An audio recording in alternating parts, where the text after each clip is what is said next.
Hello, everybody. It is Lauren again. Just wanted to give another update, a quick update of my day. Well, today's day 8. Going to get your hormonal Thai food for the 5th time this week. He's lying. Maybe 3rd. I haven't had it this week. No, that's true. I didn't. Alright, love ya. Love ya. Sorry, that was my husband making fun of me because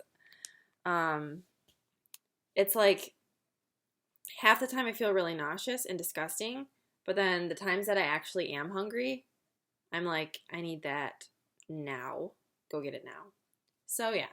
Luckily he's been home, so he's been able to go get me stuff that I want/need. So anyway, so yeah, let's just dive right in.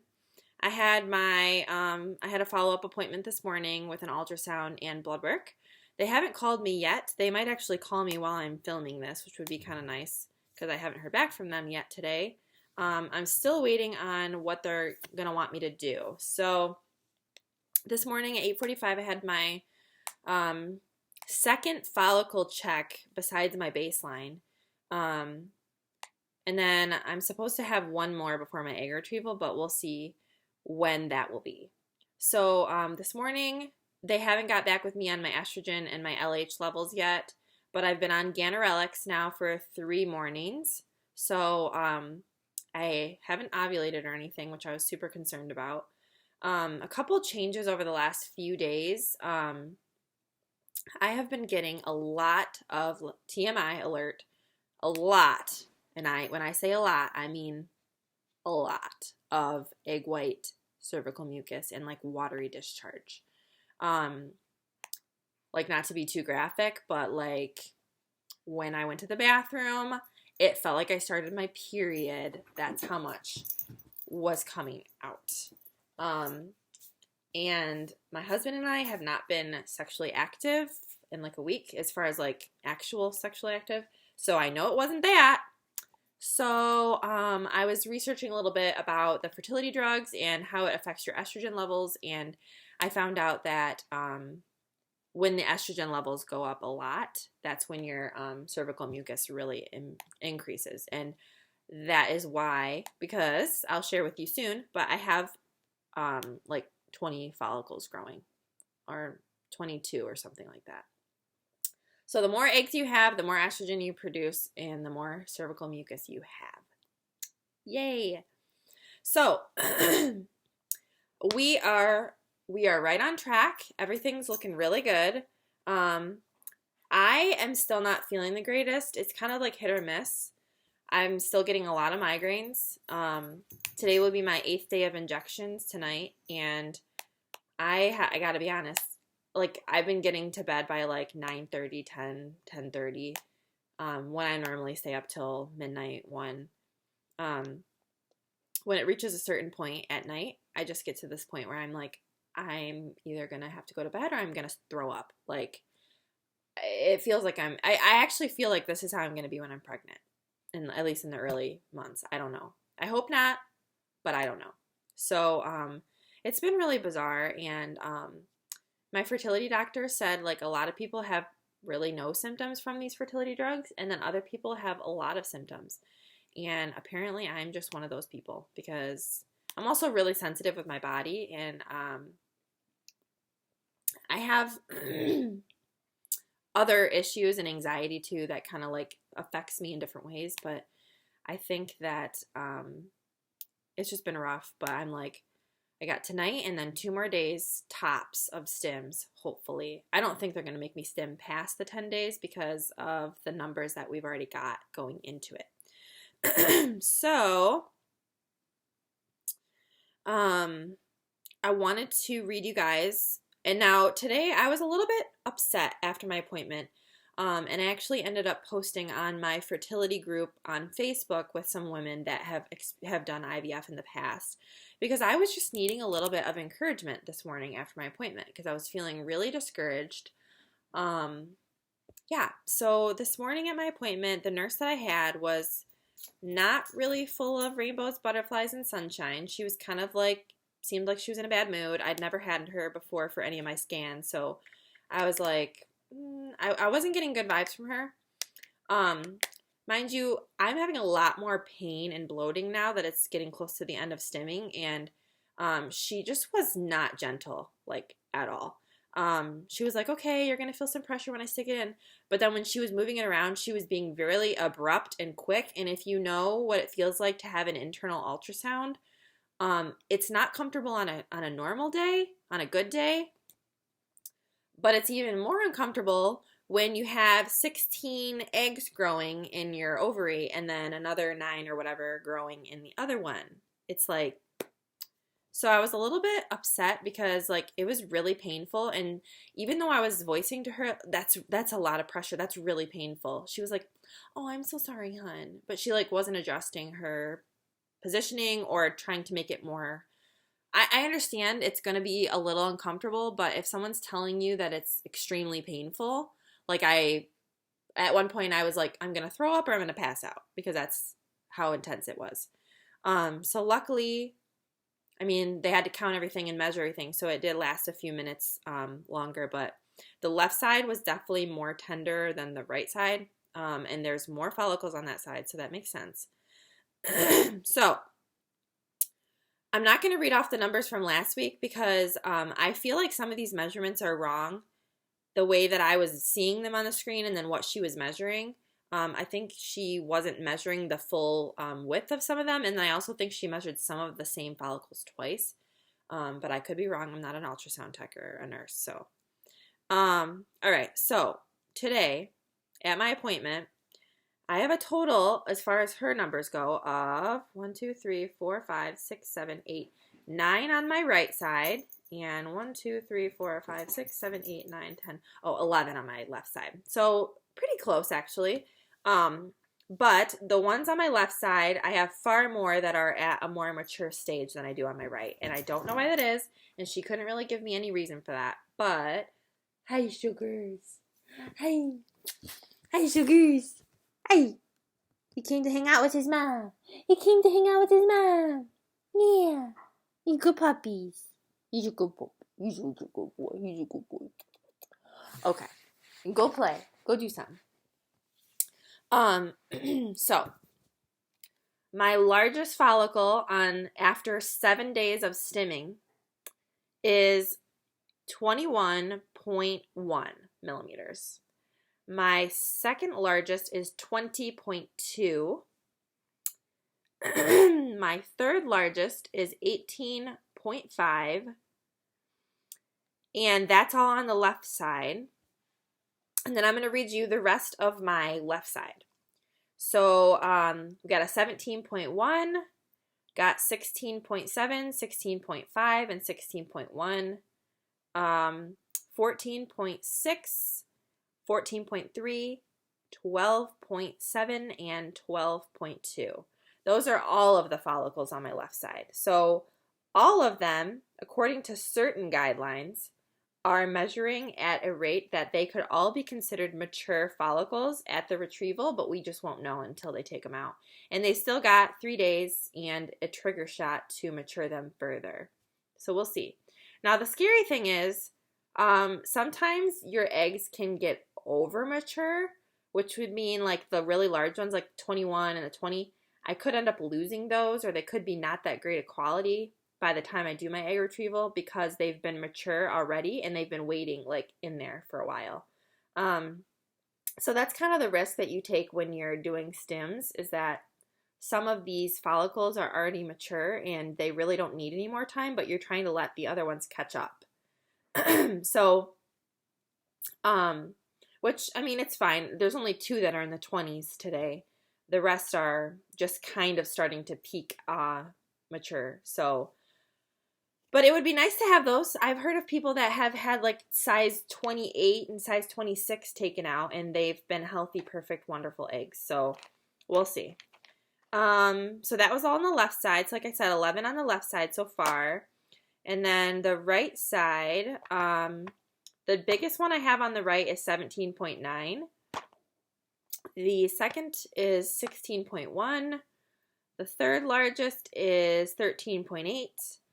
I got two 11.3s, a 10.9, oh, a 15. I forgot that one.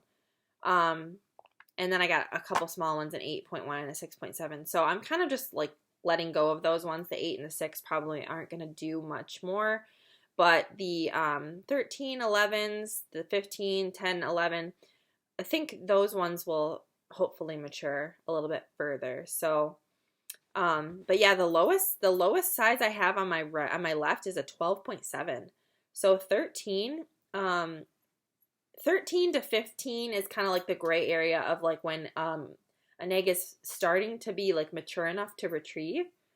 According to a lot of research articles I've read, not just pulling that out of my butt, but one from the American Obstetrics and Gynecology says, the data indicates that the optimal follicular volume for a high yield of good quality blastocysts with good potential to lead to a live birth, which is important, is 13 to 23 millimeters.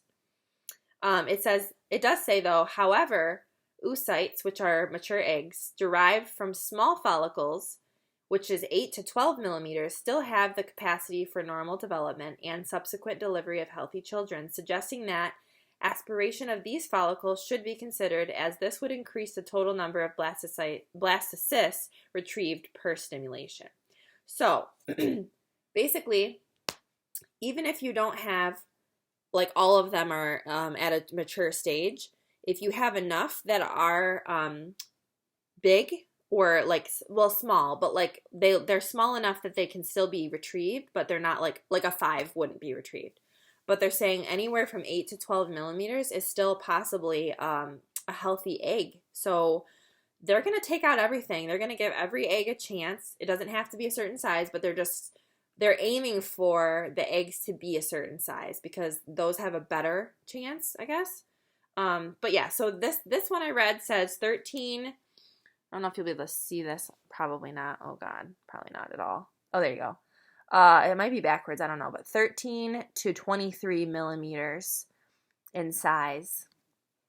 The other one I was reading, this one was saying 15 to 22. Yeah, 15 to 22. The other one I was reading, which was kind of interesting because I always wondered, why do we have to do a trigger shot if we're doing an egg retrieval, right? Because when you do IUIs, right, you do a trigger shot because you need to ovulate still, because your body's going to ovulate whatever eggs you have in there. But when you do the egg retrieval, your body's not actually going to ovulate like it normally would. The eggs are not traveling anywhere. They're just in your ovary, in your follicles. So I was always like, why do I need to do this egg retrieval shot? What does that do for me? And what it does, I found out that when you do the when you do the trigger shot, which typically it's 10,000 units of HCG, it causes the eggs that are in your follicles to go through their final phase of maturing, which is called meiosis. It's some type of cell division or something like that, that happens inside your eggs so that they are viable and able to be fertilized, right? So, and it's super important to do that after you've been taking these ganirelix injections, like they're suppressing all this stuff, and then you have to kind of reboot everything and get it going again for the retrieval. So I thought that was kind of interesting. But this final one I'll show you guys. This is from, I always forget what this means, but it's the NCBI .nlm.nih, so National Institute of Health, basically. This one says follicles that are 12 to 19 millimeters on the morning of trigger administration. So that's not the day of egg retrieval. That's 36 hours beforehand. 12 to 19 millimeters on the morning of trigger administration are most likely to yield a mature oocyte, however you say that, following the HCG trigger. So if you want to argue, that's where I'm getting my information from. I'm sure no one really is going to argue with that, but that's kind of the standard that I'm seeing, at least in the US, for like studies they've done here. So yeah, I I also posted in my group with some of my girls, just because I wanted to get a little bit more feedback, and they were like all like, "Wow, you're really responding well for just how far you are along. You're doing really well. Everything's looking good." So they made me feel a lot better because, like I said, the nurse that I had this morning was super negative, and she was kind of saying like, "Well, wow, you don't really have a lot of mature ones. We only consider 18 millimeters to be mature," and I'm like. A lot of things I've read have said much different things in that. So I guess I'm just trying to be positive on my own and get support from people that have gone through this before and understand that maybe this nurse, she's just a nurse and she doesn't understand how every single aspect of this process is really stressful and emotionally taxing. So hearing one bad thing makes you kind of go into like a panic. And when you're spending $20,000, you kind of want things to work out. And in the end, what I'm hoping for is at least 12 to 15 mature eggs from this retrieval. That's my like goal. That was my goal. Because I feel like if you can at least get 12 to 15, even if only half of them fertilize, you still have probably a good 3 or 4 that are going to make it to the end of that 5-day period, from what I've read. And I do a lot of research, so I don't just pull this out of the air. But, so yeah, that was basically my appointment. How it's been shared with me is that, basically they had my calendar set up so that I would continue the same dose of medication injections for the next. So for today, tomorrow, Sunday, and Monday. And then excuse me. Whew. I personally don't feel like I need to be on the stims for another 4 days, personally. I just feel like that's a lot for already having 2 eggs that are at a 20, or 2 follicles, 20 and 21. I could be wrong. I'm not a specialist, so I'm going to let my doctor do what he says, but I guess it's worse to end it too soon than it is to end it too late. I don't know. What I'm really hoping is that they'll say, do your injections tonight and tomorrow, and then come back on Sunday for an ultrasound instead of Monday. And then maybe we can do your egg retrieval on Tuesday instead of Wednesday or Thursday. That's what my hope is. So, yeah. So the Ganirelix, I do have one comment about that, and I don't know if it was the Ganirelix or not, but I feel like it was, because this whole time I've been doing these injections, I never had any like intestinal weird bowel movements or anything like that. I was nauseous, of course. Knock on wood, I still haven't thrown up. But I've been nauseous, which is enough for me. But yesterday I had diarrhea twice. And I don't know if it was from my body adjusting to this Ganirelix, or if it was just all this estrogen and all these hormones, or if it was a combination of like different foods I ate that upset my stomach. I don't know. So then, of course, when they screened me at my appointment today, they're like, hey, do you have any COVID-19 symptoms? And they read them all off, and they're like, have you had any diarrhea in the last 48 hours? So I'm being a good patient. I said, yes, I had diarrhea yesterday, twice, but I feel that it's related to the medication that I've been prescribed. I don't think I have coronavirus. I have no other symptoms, and I haven't left my house since you tested me last time. So, yeah.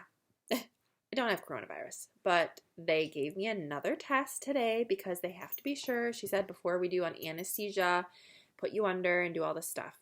So I understand that. That's fine with me. I don't have coronavirus unless I somehow picked it up magically in my house when no one's been to my house in a week.